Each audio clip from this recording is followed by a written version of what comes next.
El lunes de Pascua de 1828, un triste muchacho de unos 16 años de edad deambulaba por las calles de Nuremberg. Vestía burdas ropas de aldeano y cuantos lo veían lo tomaban por borracho o idiota. Llevaba una carta sin firma dirigida al capitán del cuarto escuadrón del sexto regimiento de caballería en Nuremberg. Un zapatero condujo al muchacho a casa del capitán, donde no fue posible escucharle otras palabras que «Quiero ser soldado como mi padre». En la comisaría de policía, el joven respondía a todas las preguntas con un «no sé» y parecía tener la edad mental de un niño de 3 o 4 años. Se le dio papel y lápiz y solo supo escribir un nombre: Kaspar Hauser. Kaspar fue enviado a un asilo mientras se estudiaba su carta, cuyas frases más notables eran las siguientes: Honorable capitán, os envío un muchacho ansioso de servir a su rey en el ejército. Fue abandonado en mi casa el 7 de octubre de 1812 y yo no soy más que un pobre peón. Tengo 10 hijos y he de trabajar mucho para sacarlos adelante. Desde 1812 no le he dejado salir de casa. Si no quiere conservarle, puede matarlo o colgarlo de la chimenea. Kaspar estuvo viviendo con el guarda del asilo, que observó en él con lástima numerosas deficiencias físicas. Su nuevo inquilino mostraba buena constitución, pero sus pies parecían tan delicados como los de un bebé. La única expresión de su rostro era una sonrisa infantil. No tenía flexibilidad en los dedos y cuando trataba de andar, titubeaba como el niño que inicia sus primeros pasos. Kaspar aprendió rápidamente a articular frases aisladas. Sin embargo, su estómago solo admitía pan y agua y rechazaba cualquier otro alimento.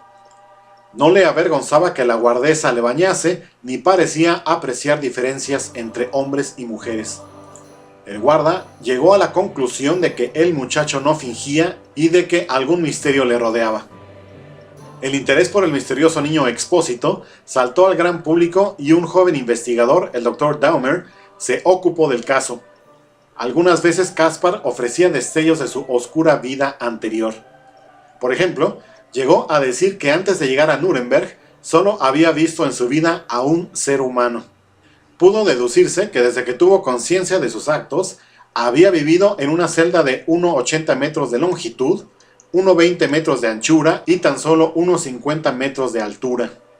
Siempre había vivido sentado o acostado, dormido en un jergón de paja y vestido una camisa y unos pantalones de cuero. Por las mañanas veía una jarra con agua y un trozo de pan al lado del jergón. En ocasiones advertía que el agua tenía un gusto amargo y después de beberla se quedaba dormido.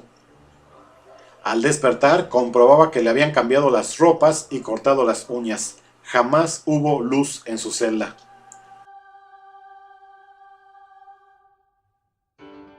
Cierto día apareció ante él un hombre que le enseñó a escribir Kaspar Hauser y a decir: «Quiero ser soldado como mi padre». El hombre tomó a Kaspar sobre su espalda y le sacó al exterior. Allí, la luz y el aire fresco le hicieron desmayarse. Su recuerdo siguiente era hallarse vagando por las calles de Nuremberg. El caso del muchacho se divulgó por Europa. Le visitaron abogados, médicos y políticos, todos persuadidos de que estaban ante un hecho inusitado. A partir de 1830, el nombre de Kaspar Hauser quedó asociado con los grandes duques de Baden a causa del sorprendente parecido del muchacho con los miembros de aquella familia. Hacia la fecha de nacimiento de Kaspar, murieron de modo imprevisto 2 pequeños príncipes herederos directos de la casa. En marzo de 1830, poco después de la muerte del gran duque reinante, el conde inglés de Stanhope, que al parecer era amigo del sucesor del gran duque, solicitó y le fue concedido tener a Kaspar bajo su custodia. Stanhope declaró públicamente que Kaspar era de origen húngaro y que no tenía relación alguna con los duques de Baden. Puso el mayor empeño en impedir cualquier manifestación en sentido contrario y en propalar la especie de que el muchacho era un impostor. Sin embargo, Anselm Ritter von Feuerbach, expresó el convencimiento de que el crimen contra la libertad de Caspar no estuvo impulsado por odio o venganza, sino solamente por egoísmo. Kaspar Hauser llevaba en sus venas sangre real y había sido relegado para que otros herederos hallasen despejado el camino de la sucesión.